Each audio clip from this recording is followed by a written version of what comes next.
Today is a video where I introduce you the basics of Notion, and this is a tool that you can use for your own productivity management, including tasks, projects. You can use it as a habit tracker, you can use it as a team management tool, you can use it as a documentation tool as well. For example, I've been using it for previous companies that I was managing, and I've been using it as a consultant to manage all my projects, and also for my personal life to journal and track my habits on a daily basis. So when you log into Notion, this is what you actually see. Let's go. So as you can see, we are on the Notion page. That's what it's called. Notion is just starting like a blank Canva like that. So you can use templates, but I really want to give you a very basic understanding of what the tool is capable of. So here, let's call it this page, let's call it the test. And what it prompts you to do is basically to type a slash or write something. So if you write text, you are not going to leverage the power of this app with its full potential, but you could create as many pages as you want and put text, images, and all of that if you want to use Notion like this. If we type the little slash, it prompts you to create blocks. And Notion is all about blocks. So you have the text block, that's the text I just written just above. You have the page block, I'm just going to review this later on. The most useful one is going to be the to-do one, the checklist. So you can say, do this, do that, okay.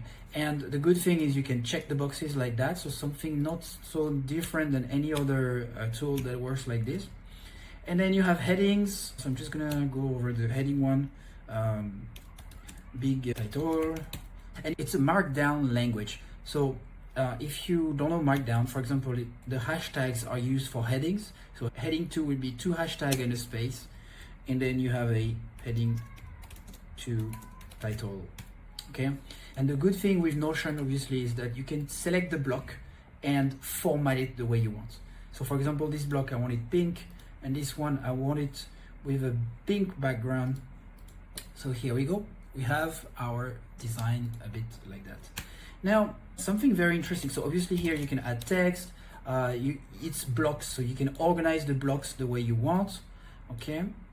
I'm just going to show you what you can do is if you put a vertical bar like this, it's a quote, okay? Then if you put the little crocodile mouse, it's a toggle. So okay, and inside this toggle you can also put blocks. So let me just put a photo, it's uploading. The toggle is something that you can open and close like that, so it doesn't take any text. And one last thing I want to show you is you can easily duplicate, for example, so this is Control D or Command D to duplicate. So you can create headings easily, etc., etc. Okay, I'm just going to delete this. And once you've understand this, so you can already put a lot of information in this. You can put image, you can put a YouTube video as well. Let me just try to find one. So here you can decide for every link, you can decide to mention it. So mentioning it will just show it like that with the title of the link. Here, if you embed the link, it's just going to show a nice overview of the video, and you can play it. And bookmark is a bit like the Google results, and URL is just simply the URL. So imagine that you have a website link here. You can create a bookmark, and then that gives you a nice series of links like that. So for your documentation, for the company, for example, if you have a lot of blog articles you want people to refer to, or if you're creating a nice space for people to use, then instead of just having links pasted as links, you can have a nice display. And of course, images can be annotated, so you can put the caption, crop it, you can expand, etc. You have a lot of, you can put alternative text because it's also possible to publish this page, even with the free version of Notion. Now, the very good way also is to create pages. So here we can have a new page inside the page. And here we can also put some information. okay? And doing so, I'm just going to put a little icon here.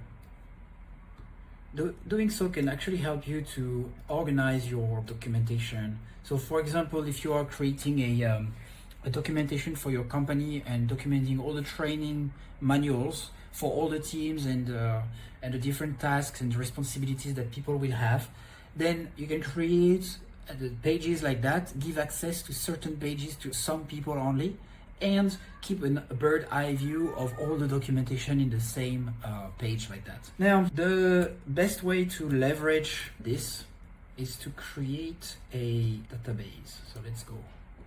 So here, this page is a database, okay? So I'm just gonna put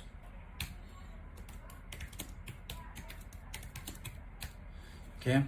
Here you can put different properties for each of your table. So a property is something you create. So for example, you want to select it a section where, for example, it's a status, so to do, to review, etc. And let's put it to review. Here we put to do, and here we put to review. Okay, we can put dates. I think it's nice.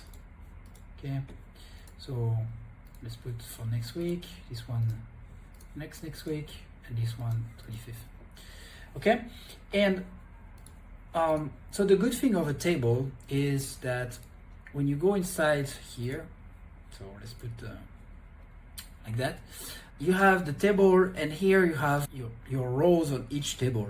Now, what you cannot do with an Excel or a Google Doc easily, then Notion do it by default, is that each row of a table can become a page itself. So you can put information here as well. So imagine that this is actually a task A. Then you can put information here. You can comment and start tagging your team and mentioning other pages as well. So here I can put a page inside a page is a good page, okay?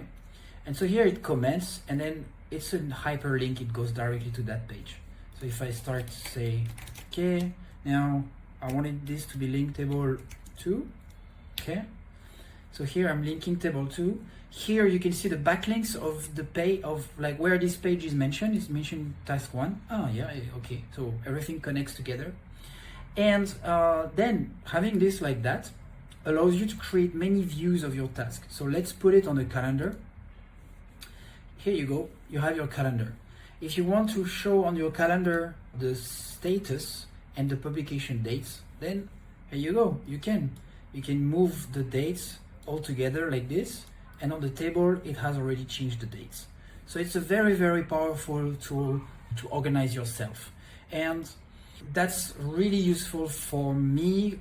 I can share with you my full system on another video.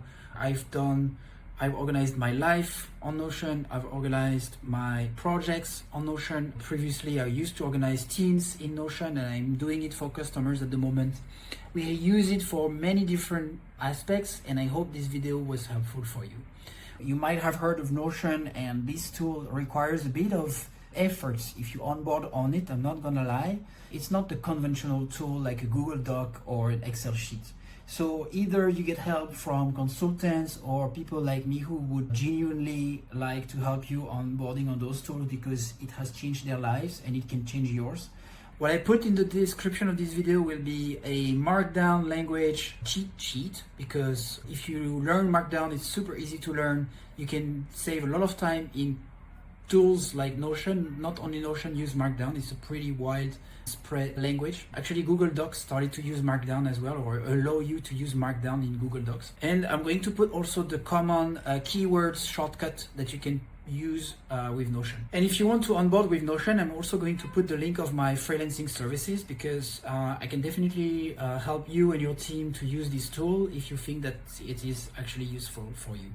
Have a good day, and see you tomorrow.